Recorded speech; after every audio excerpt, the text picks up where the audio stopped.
Donc exercice 11. Donc ici on a une fonction f et on nous demande de déterminer toutes les primitives de f. Donc ici notre fonction f c'est x carré moins 10x plus 40. Donc pour déterminer toutes les primitives, on va déjà commencer par déterminer une primitive comme on a l'habitude de le faire.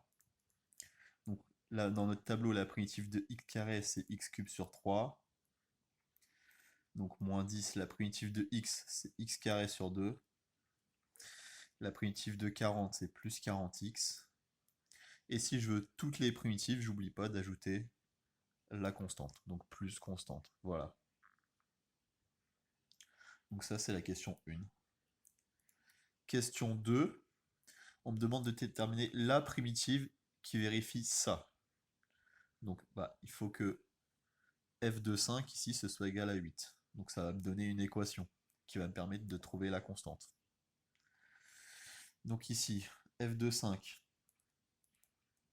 si je fais le calcul, ça fait 5 au cube sur 3. Donc 10 sur 2 ici, ça fait 5. Donc moins 5 fois 5 au carré, plus 40 fois 5, plus constante. Donc ça me donnait 125 sur 3, moins 125, plus 200, plus constante. Donc 125 sur 3. Donc 200 moins 125, 75. Donc plus 75, plus constante.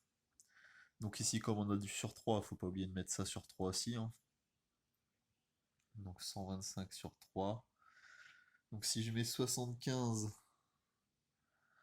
sur 3, ça me donne quoi? Ça me donne 150, 225. Donc plus 225 sur 3 plus constante. Et donc ça me donne 350 sur 3 plus constante. Et f de 5, moi je veux qu'il soit égal à 8. Donc 350 sur 3 plus constante, ça doit être égal à 8.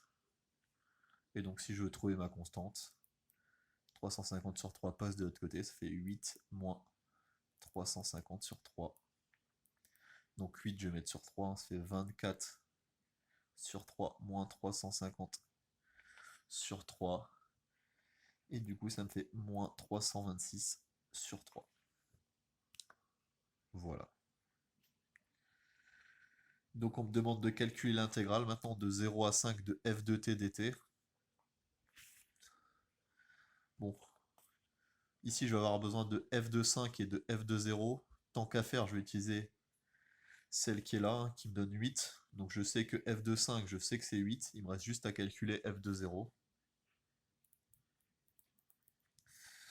Donc ça me donne quoi? Ça me donne 0 au cube sur 3. Donc moins 10.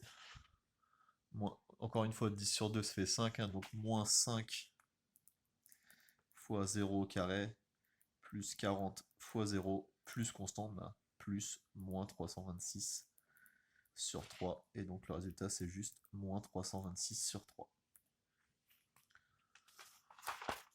Et donc pour calculer mon intégrale, intégrale de 0 à 5 de f de t dt ou f de x dx, hein, c'est grand f de 5 moins grand f de 0. F de 5, on avait dit que c'était 8, moins f de 0, on a dit que c'était moins 326 sur 3. Encore une fois ici, le 8, je vais le mettre entier. Hein.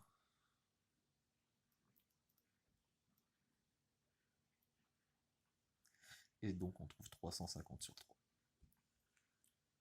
Voilà.